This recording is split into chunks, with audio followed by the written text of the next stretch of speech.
the scenes. Action. What's going on, Alamo City Movie Talk fans? I'm Ryan D, you can call me Ryan680, and this is Alamo City Movie Talk. Movie Talk for movie fans, guys, to bring the movie world right into your ears, devices. Thank you for making me a part of your day, guys. Let's get right to it, ladies and gentlemen. Happy Wednesday. Hopefully everyone's staying safe with COVID-19 and everything.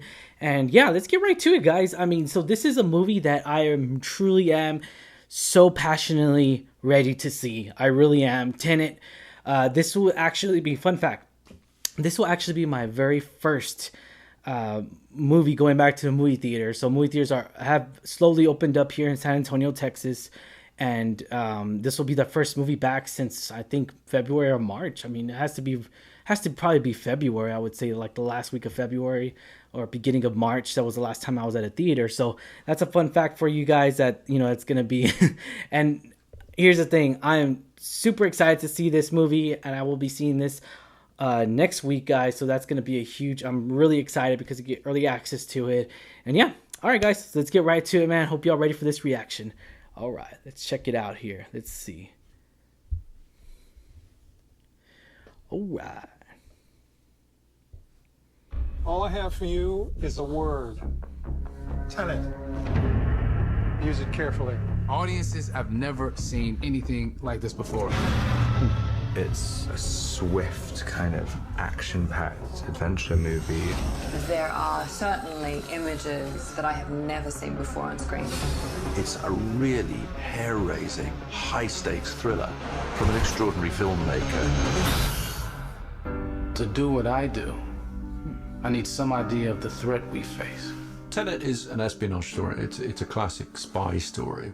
I grew up loving spy movies, but to make it sing to today's audiences, I sort of felt like for me to really engage with it, I wanted it to have bigger possibilities. Time travel. No. Inversion. Well, the film deals with this concept of inversion, which is the idea that the entropy of an object or a person could be reversed. It's very much cinematic. It's something that you have to see on the screen to fully engage with. Maybe it'll pull the trigger. You're not shooting the bullet, you're catching it. Oh, snap. Whoa. I really pulled from and dug into my athletic experience more than ever. The training was paramount. Nobody's ever thrown an inverted punch before, so how do you make that real life, you know? He had incredibly complex fight sequences. We definitely pushed him to his limit. It was intense. That's what was so exciting. These moves we've never seen before. I mean, these stunt guys who've been around a long time, they were learning, which was the fun challenge of it all. Well, I've seen too much. Come on, we'll try and keep up. This is my third film with Chris Nolan. You kind of realize when you read it, oh, how are we going to do this? Because he's going to want to do this for real. Dang, yep. Chris is really great in that he wants it for real. He wants it in camera. He doesn't want to do CG. I haven't seen a green screen anywhere. Wow. We're doing everything in camera.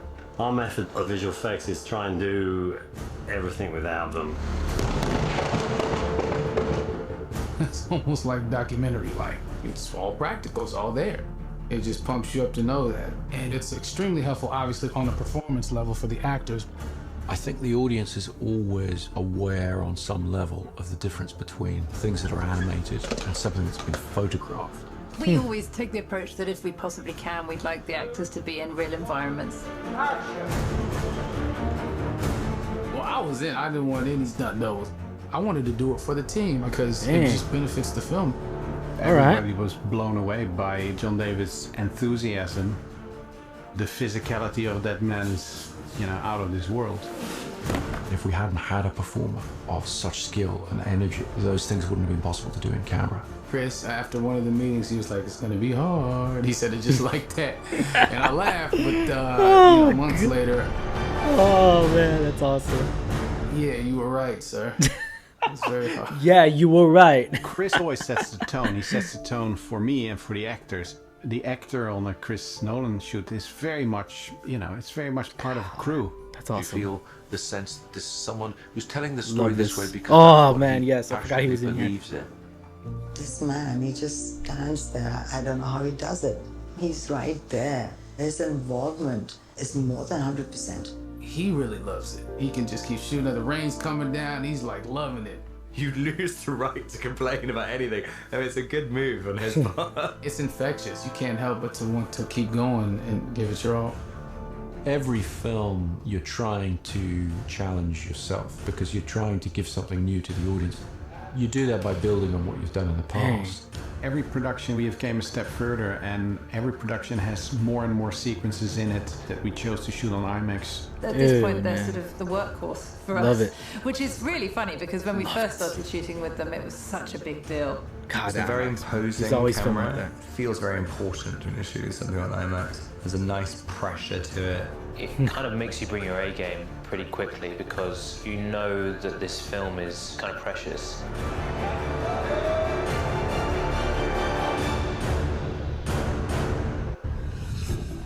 As I understand it, we're trying to prevent World War III. I'm not saying Armageddon here. No. Something worse. The international component of Tenet is very important to the story because it's really about threat to the entire world. Chris always envisioned this film as a sort of globe-trotting action epic, and obviously the best way to do that is to actually travel yourself. It definitely plays into the sort of scope of the film. You know, it enlarges the canvas. We were going places during the busiest times, summer in Amalfi, monsoon season in India. Prep on this film was really complicated because we were based out of LA and making plans for all these huge international action set travel pieces all over the world. We shut down an 8-kilometer freeway for 3 weeks, had hundreds and hundreds of extras and cars and stuntmen driving on it, doing great action. Dude. That was a first for me. When will we ever be able to do this in life? You know, to shut down the whole entire freeway. It defined the scale of it. You know, in the end, what you see as an audience is a fragment or is a shot, but you are filming a reality. You know, you want to buy into that reality. So in that way, a relocation always helps a lot. To be actually in the thing, to feel the thing physically move around you or feel the boat rock under you, it just obviously organically feeds the truth of a performance. It goes for his sweet spot, which is how do you make great cinema? Not just tell stories in pictures, but how do you make the experience of cinema? Yes, you could recreate India in a soundstage or London in a soundstage, and you're not going to capture the essence or the authenticity. And I think being in those locations, the audience gets to experience that. They're going to see that it's not green screen, and they're going to be amazed by it. You want to crash a plane, but not from the air. Not so dramatic.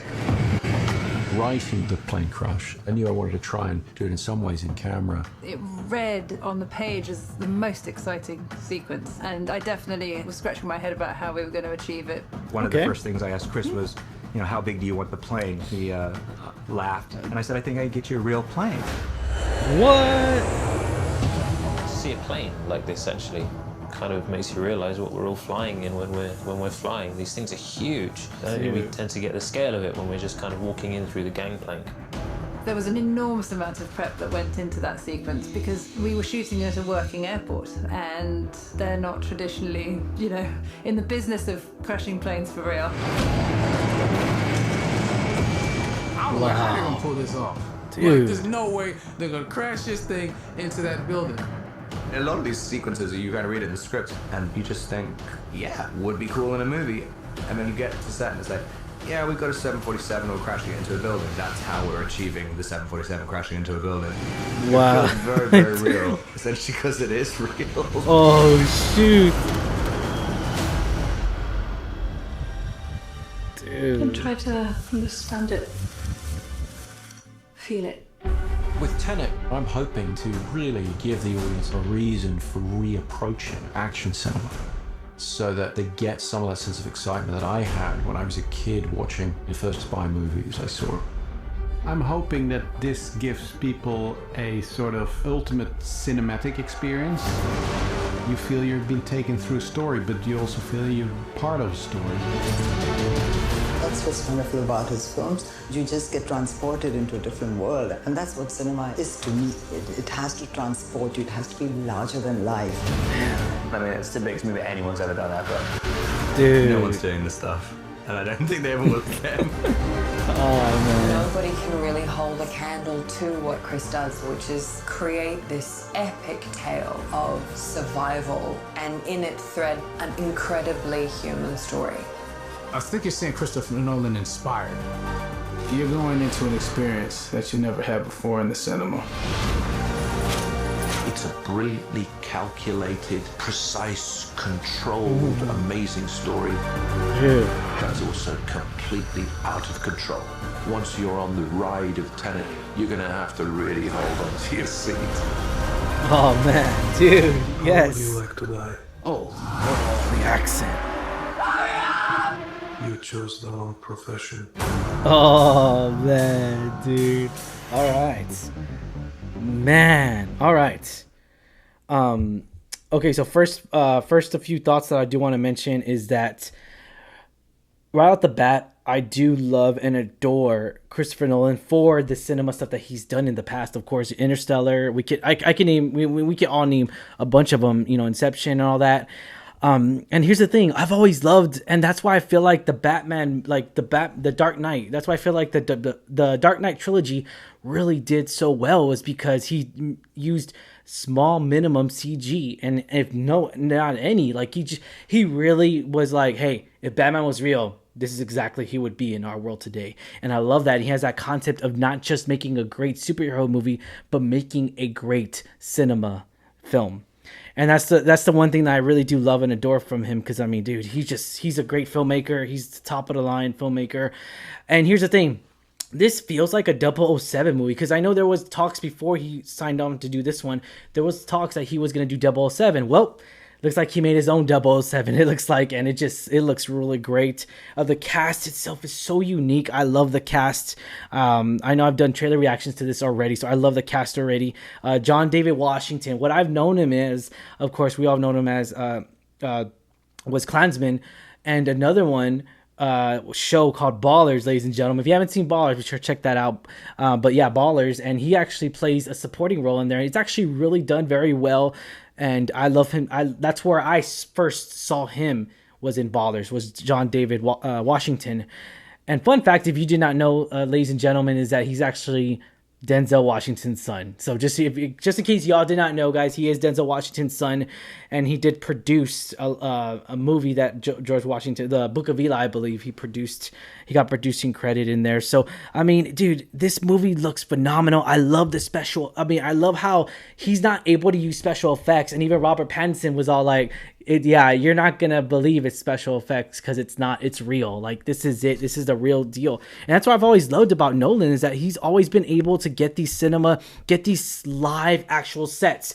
They probably cost a lot, probably so, maybe, I don't know. I mean, it just depends on when it comes down to the budget. But let's be honest here, like, he does a phenomenal job as far as creating these worlds, creating these different dimensions, worlds, and we get to see what we're gonna see in here. Like, it's gonna take us to a whole new world, a whole new aspect in life, almost to a sense to where, like, reverse time, and how long, I don't know, because again, they're hinting at time travel, but I feel like it's not really necessary. I mean, it's not, I feel like it's not going to be one we can control. I feel like it's going to be like somewhere to where, like, we're going to be able to go back in time in a sense, but out of our control, like back in time 30 seconds from now, or so, I don't know. It just, again, I could be totally wrong, I could totally BSing the whole thing. But it just, yeah, I just feel like this is really going to hit, it's going to hit so many people. I think a lot of action lovers are really going to love this film, and I hope everyone goes see this, whether you go see it at the theater or whether you watch it on demand when it becomes available on demand. So release date for this film comes out September 3rd, guys, 2020 of this year. And yeah, so I can't wait. Written, directed by Christopher Nolan, and I love, once again, I love the live sets. I mean, dude, they close down a freeway. Like, come on, I love this. Watching behind the scenes like this is really going to make me love the film even more. I already love the film already. And again, I'm going with I'm going in with the mindset of positive mindset because I really do love his films. I do. And yeah, so I'm ready to see this film. I'm ready to see the John David Washington. I'm ready to see Robert Pattinson. I'm ready to see all these actors and actresses really perform. And here's the thing, even they said it too, is it's just like, you know, when you don't rely on a green screen, there's no green screen there. It doesn't leave so much as far as like the acting part. The actors don't have to act as hard because it's not, it's CGI'd or whatever. But in this case, it's like, dude, you have to live up to that next level, just like Robert Pattinson. You have to go above and beyond. And the beauty of it is that Christopher Nolan does these movies in IMAX. For the most part, 7mm, and I love that so much, and it's really great. I love that, and it's almost to where you have to uphold a standard when you're on set. And yeah, I can't wait till this movie comes out, guys. Once again, if you haven't already, hit that subscribe button, ladies and gentlemen. Thank you for making me a part of your day. Have a good week, guys, and yeah, be on the lookout for our review, ladies and gentlemen. Be sure to hit that little bell, by the way, on the bottom. Thanks. Have a good one. Wake up, wake up.